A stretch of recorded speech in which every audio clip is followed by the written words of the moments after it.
सुनी चाचा अब मैं हर मऊगे कहई बाय सुनी चाचा मैं हर मऊगे कहई बाय सुनी चाचा सूट बूट पहनाला से नेता ना कहई बाय सुनी चाचा सूट बूट पहनाला से नेता ना कहई बाय सुनी चाचा मैं हर मऊगे कहई बाय सुनी चाचा मैं हर मऊगे कहई बाय सुनी चाचा पैसा बिनाला से बजनिया ना कहई बाय बबुआ पैसा बिनाला से बजनिया ना कहई बाय बबुआ आए बबू तू लवांगे कहई बाय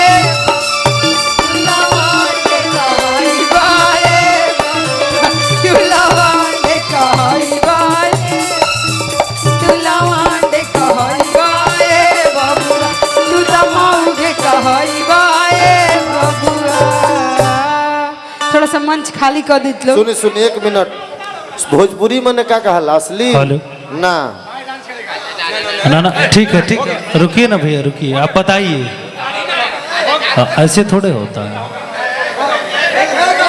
आप लोग भाई हैं और आप लोग गार्जियन हैं पूरा कार्यक्रम आप लोगों का है और आप बड़े भाई हैं गार्जियन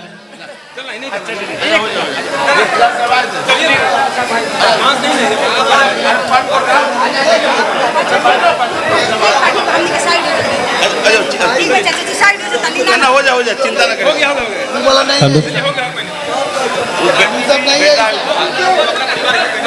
बिल्कुल सब लोग भाई हैं और जिस भोजपुरी के लिए आप कह रहे हैं उस भोजपुरी वाले वही है और अभी हम लोग पारिवारिक कार्यक्रम है गार्जियन आप हैं सुनील चाचा हैं आप हमारे घर के हैं हमारे गार्जियन हैं और सोहर मंगल क्या मुकुल हेलो हेलो बबुआ के चाचा के भाई जो पहले हाथ उठाई जा बबुआ के चाचा के बा जी ये स्टेज पर किसी को नहीं चढ़ना है नीचे से आनंद लीजिए स्टेज पर किसी को नहीं चढ़ना है अति सुंदर कोई ना ये अपन घर के कार्यक्रम बा और सब लोग के आनंद लेवे के बा ठीक बा मंच भी बहुत छोटा बा बाकी आनंद लेवे के बा है ना अब बाकी म्यूजिशियन वाले भैया लोग खूब लूटे के बाद धनंजय चाचा पैर छोड़ देले हो उ पैड छोड़ देले वहाँ के तो हवे भुला गेल का बंजू के स्ट्राइगर हाँ टाइगर का कहे भावनाओं को बस समझ जाना रुपया में गुण बा कि अपन गर्मी में बबुनी नरमी ही राखो ई पंडित जी के टोला हो ये हम पंडित जी हैं यही से पंडित जी कहनी है कि तोहरे के दूल्हा बनैते बबुआ हो आ जतिया जे रही तो काहे हाउ काहे करत हमरा कुछ बुझाते नहीं हॉल बा हॉल में डिले एकदम कम कर दे बताइए अगर आउटडोर में रही तो और आनंद आई लेकिन अच्छा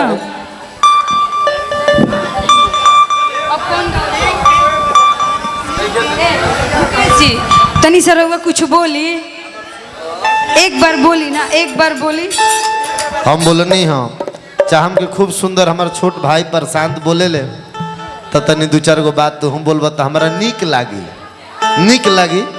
धनंजय चाचा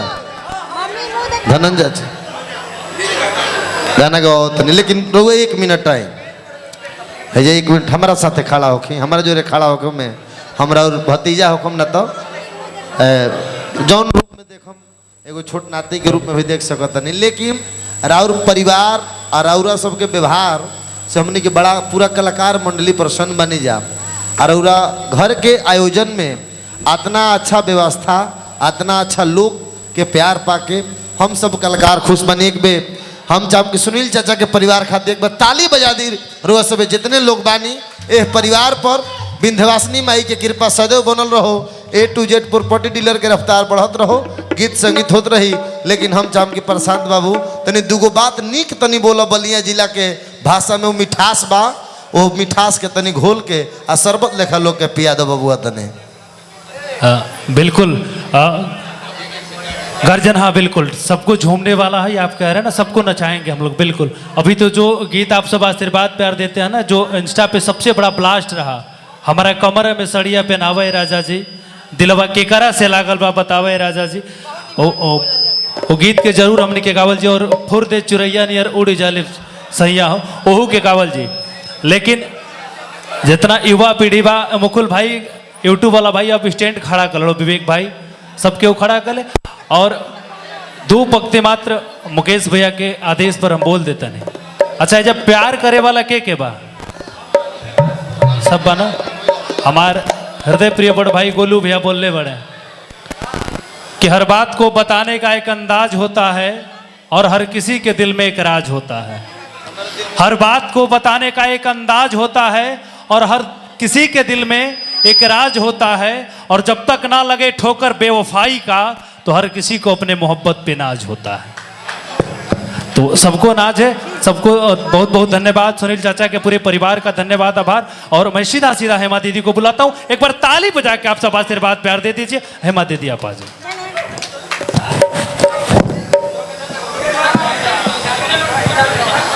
हेलो, हाँ हाँ, हेलो हेलो हेलो।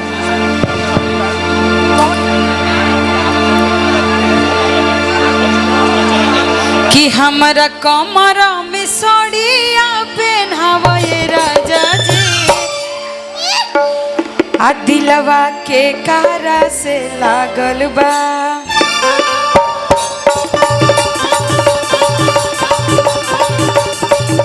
आ दिलवा के कारा से लागल बा, बतावा ये राजा जी, दिलवा के कारा से लागल बा, बतावा ये राजा जी, दिलवा के कारा से लागल बा। कि हमारा कमरा में साड़िया पहनावा ये राजा जी,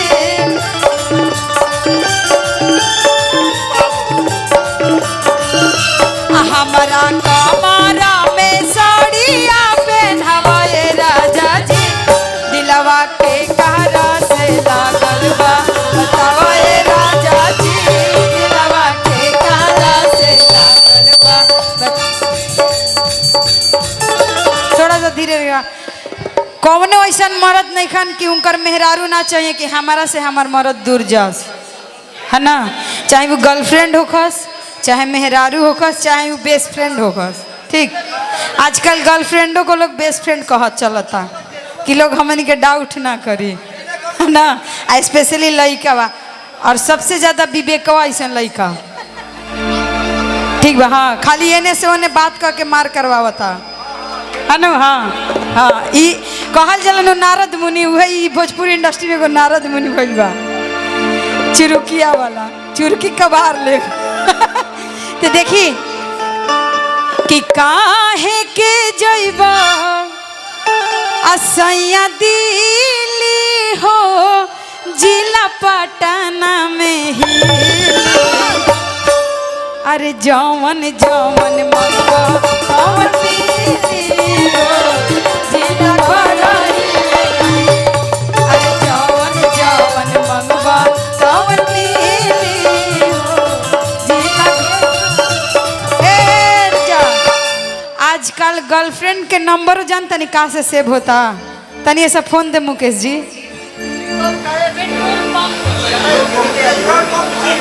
हाँ, आजकल गर्लफ्रेंड के नंबर सेव होता पेट्रोल पंप जियो, देख ली सबे। अच्छा ई राहुल, हम जानी मुकेश जी राहुल।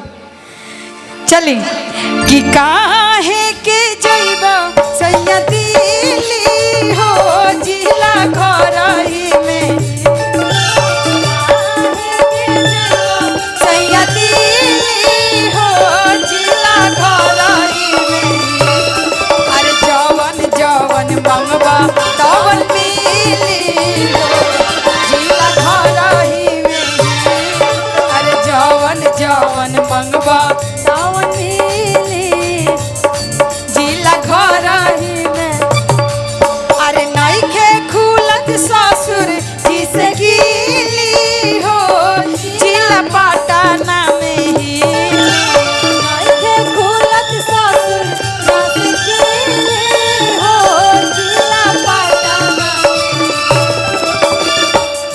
से हमने के प्रोग्राम दे तनी जा, लेकिन इस सारा अरेंजमेंट तनी से सामने हटो गुड्डू जी के बा।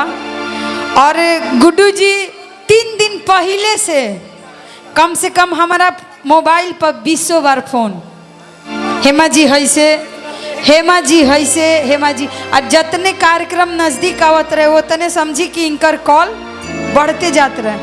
तो कल हम खिसिया के ही कहनी गुड्डू जी के कि गुड्डू जी लागत हम पहला बार प्रोग्राम देतनी, तब कहनी कि अब रहुआ अंदीपे बाबा के परेशान करी, अब हमारा के फ़ोन मत करो।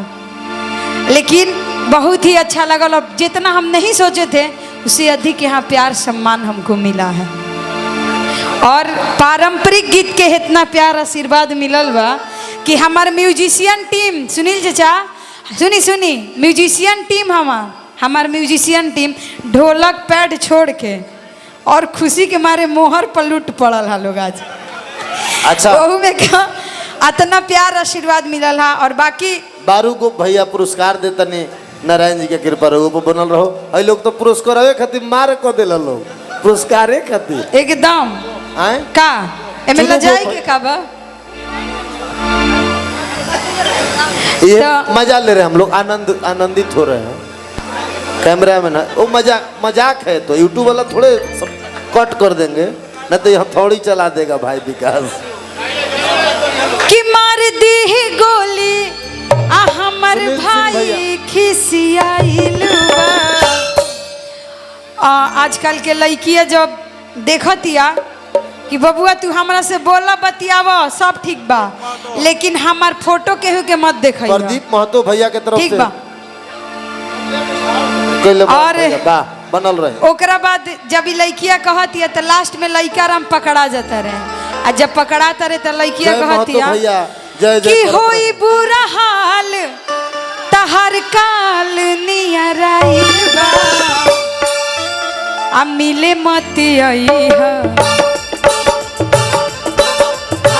मिले मत अइहा, महाला गरमाइल बा, मिले मत अइहा, महाला गरमाइल बा। मार दी गोली हमर भाई खिसियाइल बा, मार दी गोली हमर भाई खिसियाइल बा, मिले मत अइहा, महाला गरमाइल बा, मिले मत अइहा, महाला गरमाइल बा।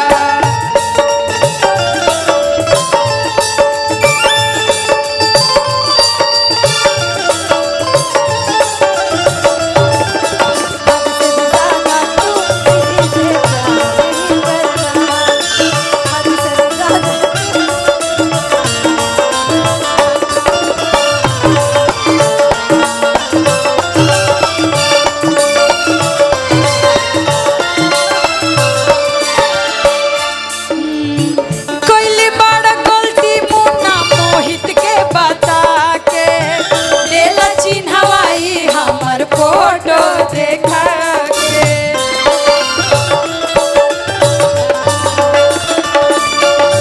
कोइली बड़ा गलती मुन्ना मोहित के बता के देला चिन्हवाई हमर फोटो देखा के। होई बुरा हाल तहर काल नियर आइल बा, होई बुरा हाल तहर काल नियर आइल बा, मिले मत अइहा, महाला गरमाइल बा, मिले मत अइहा, महाला गरमाइल बा। मार दी गोली हमर भाई खिसियाइल बा, मार दी गोली हमर भाई खिसियाइल बा, मिले मत अइहा, महाला गरमाइल बा, मिले मत अइहा, महाला गरमाइल बा, मिले मत अइहा, महाला गरमाइल बा, मिले मत अइहा, महाला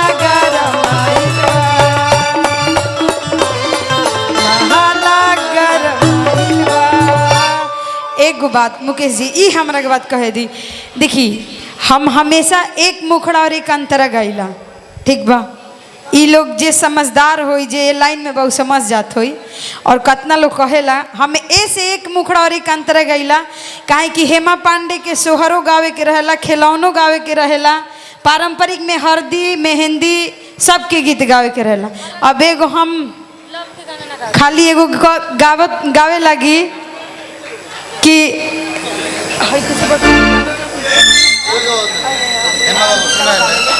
बोली हेलो, सबके गावे का अपन अपन तरीका होला, तो लोग के अपन लहजा बा। प्रशांत बाबू अपने अंदाज से मंच के कलाकार, हाँ हाँ बोलो, तुम्हारे लोग के तो मसाला मिले के चाहिए, लिख के डलबा। ये देखिए हेमा पांडे ने क्या कहा पटना साहिब में, क्या मामला है यार, कहा क्या गाना गाया, तो डालिए गाना के नाम लिख करके डालिए।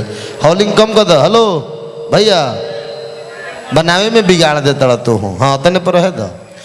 सुनील चाचा के एगो गाना के दिल में बड़ा अरमान बा कि हमारा कमर में सड़िया पहनाई है राजा जी। ये गाना याद रखले बानी, ये सबसे बड़हन सौभाग्य बा। ना तो प्रॉपर्टी डीलर के का याद बा, खाता खेसरा प्लॉट नंबर फतुहाला में कितना प्लॉटिंग होलो। लेकिन यहाँ के संगीत के प्रेमी बानी आ संगीत से प्रेम करीला और गीत के पसंद करीला, तबे रुआ के बुलौले बा लोग, पूरा परिवार के लोग, तो गीत के रुआ सुनाई। यूट्यूब वाला भाई सच्चा बात अच्छा बात लिख के डाला, कोनो कलाकार खातिर बढ़ा चढ़ा के रुपया कमाए के फेरा में फायदा में कैदा मत बिगाड़ो। सब कोई हो खो एमे एके आदमी बा, वह विवेका बा, एकरा के तुम मतलब बता ही नहीं सकत। लेकिन कोई बात ना, छोटा भाई है, गलती होता रहता, अपना ही भाई से। हमारो आकाश बाणे बहुत गलती करेले, लेकिन एगो बात सुन ला लोग, पारंपरिक में जितना हम जानत हनी और कुछ दिन बाद जतिसार भी हम सुनाई, ठीक बा। जतिसार हमार मम्मी काले से हमरा के सिखावत तरी, काले से का 1 सप्ताह हो गई बा। और जरूर पारंपरिक में सब गावे के चाहिए, ठीक बा। और जैसे कि बियाह शादी होला तो गावल जाला न। उमेश जी जो खड़ा बानी, इनके मेहरारू, मुकेश जी सॉरी, इनके मेहरारू पर धली हल जाओ कि चलो बियाह नहीं के बोला आज ना तो काल होई नु, हाँ कि इनकर अगल डोलेला आ इनकर बगल डोलेला, यहाँ कहते नहीं हमार मुकेश बो के हम कहनी हाँ। हाँ तो पारंपरिक में अपन कि जैसे कि आज नाती भइल बा तो सुनील चाचा खूब बढ़िया बोलैनी हमरा के सोहर गावे खातिर। काल नाती जब बड़ हो जाई, पोता जब बड़ हो जाई, तब बियाह करब तो गायब, तो हमनियों के गायब जा। अरे गाड़ल चोरी काने कालो ये सुनील चाचा, तबे रउआ हरदी चढ़ाई।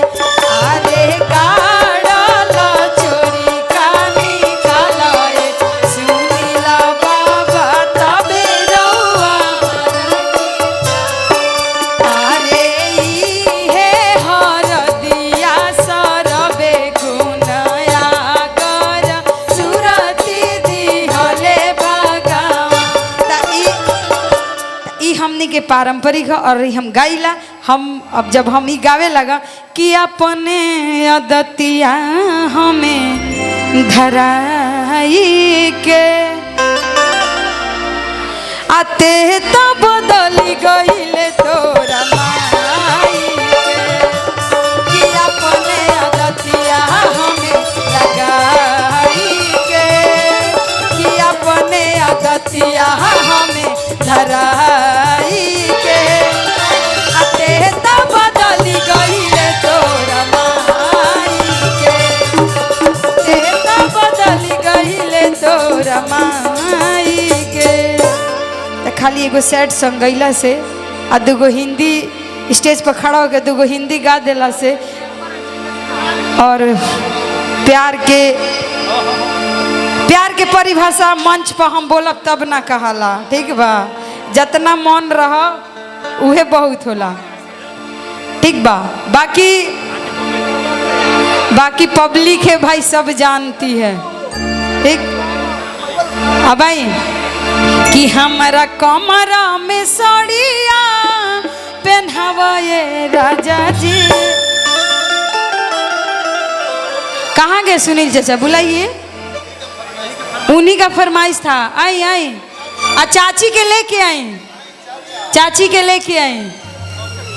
हाँ तब बढ़िया लगी। हाँ अब मेरे अंगने में सुनील चाचा के मेहरारू के जाके याद आइला कि मेरे अंगने में तुम्हारा क्या काम है, मेरे अंगने में तुम्हारा क्या काम है।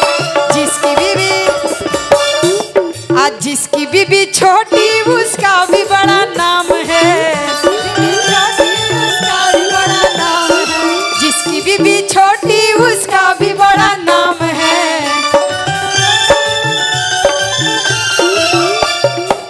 देखिए लोग कहेला नु जब नया पतो खोजे जाला लोग तो लोग कहेला कि लड़किया के हाइट छोट बा। हाँ लेकिन लड़किया के हाइट छोट ना देखे के चाहिए, वो देखे में छोट भी है लेकिन बहुत बड़ा। अब बता नहीं सकते वैसे, अब बहुत भाग्यशाली होती हैं जो छोटी लड़कियां होती हैं, वो बहुत भाग्यशाली होती है। जैसे कि हम हैं भाई भाग्यशाली। बनी गोद में उठा लो, गोद में उठा लो, बच्चे का क्या काम है।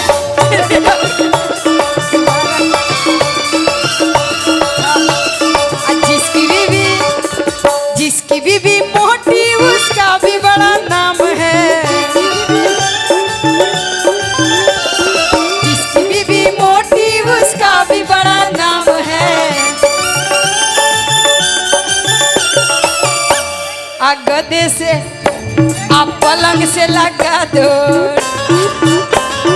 पलंग से लगा दो, गदे का क्या काम है, मेरे अंगने में तुम्हारा क्या काम है, मेरे अंगने में।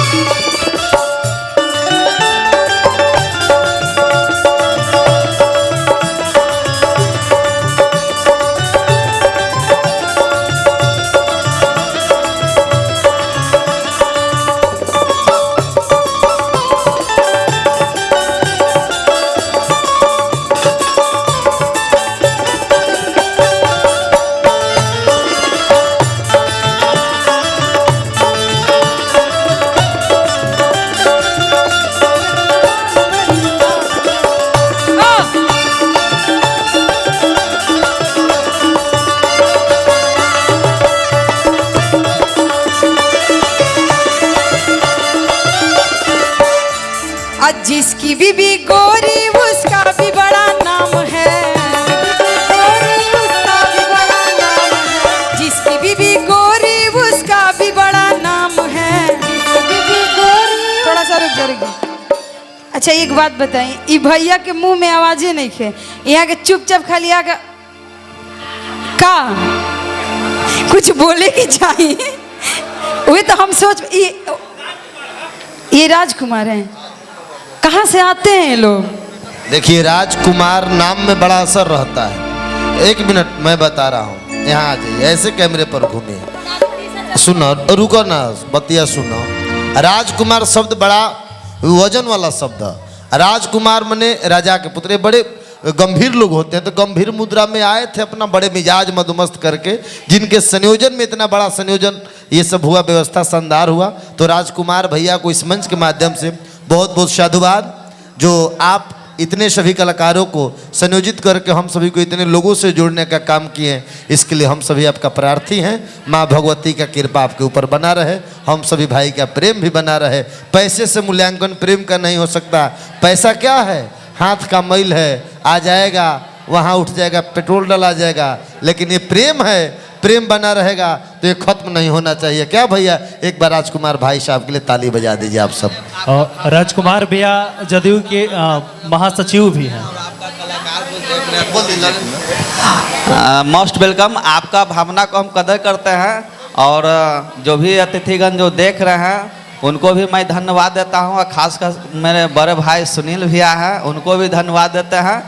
और उनका जो छोटा सा पुत्र है वो मैं भगवान ईश्वर से कामना करते हैं कि उनको बड़े स्वस्थ रखे, भगवान सुखी रखे, मनोकामना ढेर सा खुशियाँ उनको जीवन में प्रदान करे। यही मैं माता रानी से